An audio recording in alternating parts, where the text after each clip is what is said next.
Tracer fire ripped across the skyline of Panama City. Explosions shook the ground as U.S. Army Rangers dropped from low-flying aircraft, parachutes snapping open in the humid night air. Helicopters thundered overhead, firing into the compounds below. Civilians huddled in dark apartments, holding children close as glass rattled in window frames. In the early hours of December 20th, 1989, the United States launched Operation Just Cause. Within days, Manuel Noriega's military regime would collapse. For the men, women, and children trapped in the middle, the night marked the start of destruction that would burn through their homes and lives. Manuel Noriega's story began decades earlier. Born in Panama City in 1934, he entered the military as a young man and trained at the U.S. Army's School of the Americas in Georgia. His skills in intelligence and counterinsurgency set him apart.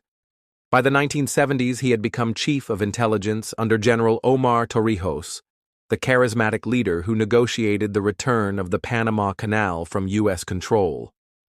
When Torrijos died in a suspicious plane crash in 1981, Noriega moved quickly.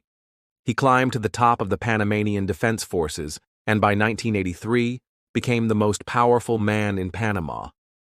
At first, Washington considered him an asset.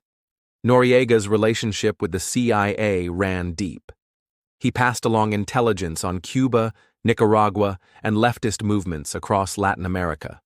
He allowed U.S. forces to use Panamanian territory for covert operations, including supplying the Contra rebels fighting in Nicaragua. For years, Noriega collected pay from the CIA, and his name was well known in American intelligence circles. But Noriega's darker dealings could not be hidden forever.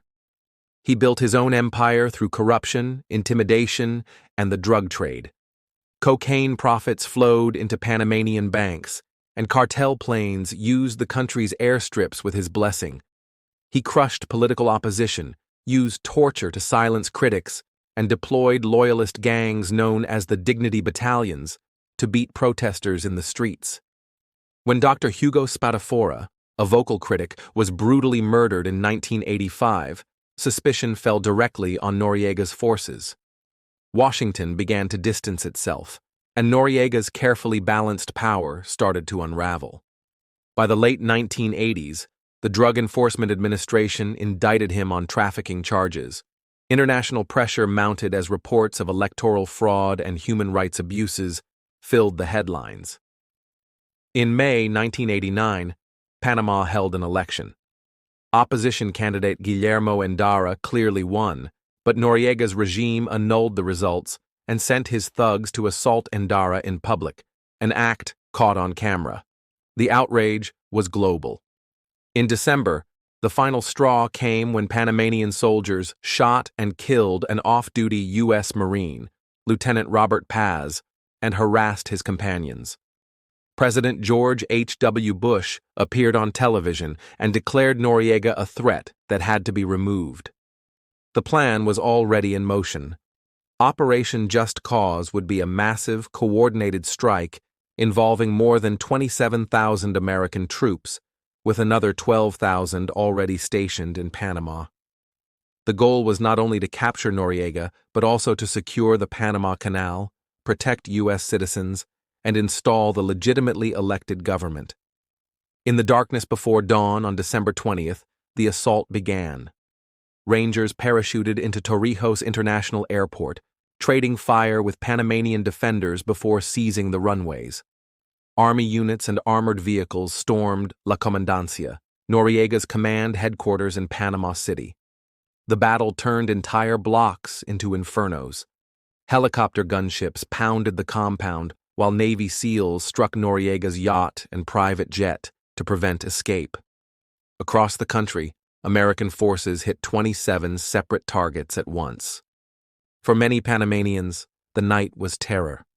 Neighborhoods surrounding La Comandancia, especially the crowded district of El Chorrillo, were devastated.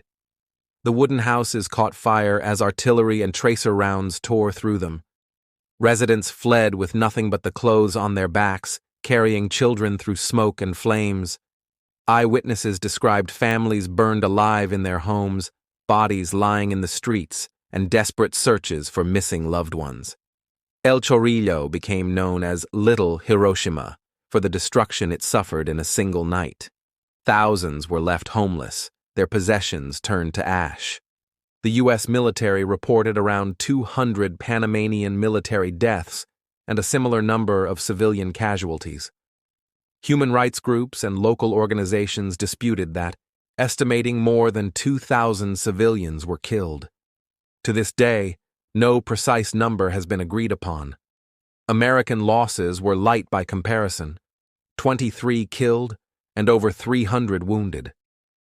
By December 24th, organized resistance collapsed. The Panamanian Defense Forces surrendered or melted into the civilian population. Yet Noriega himself remained at large. U.S. forces hunted him through the city, blocking roads and searching compounds. On Christmas Eve, he slipped into the Apostolic Nunciature, the Vatican Embassy in Panama City, seeking asylum. For nearly 2 weeks, he remained inside while U.S. troops ringed the compound. Direct assault was off the table, so American forces turned to psychological warfare. Giant speakers blasted rock music at deafening volume, songs by Van Halen, AC/DC, even Christmas carols, around the clock. The so-called rock and roll siege was meant to break his will. On January 3, 1990, Manuel Noriega surrendered. Dressed in tan civilian clothes, he walked out of the embassy and into U.S. custody.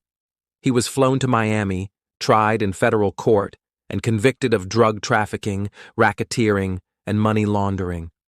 Sentenced to decades in prison, he became one of the few foreign leaders captured, tried, and jailed directly by the United States.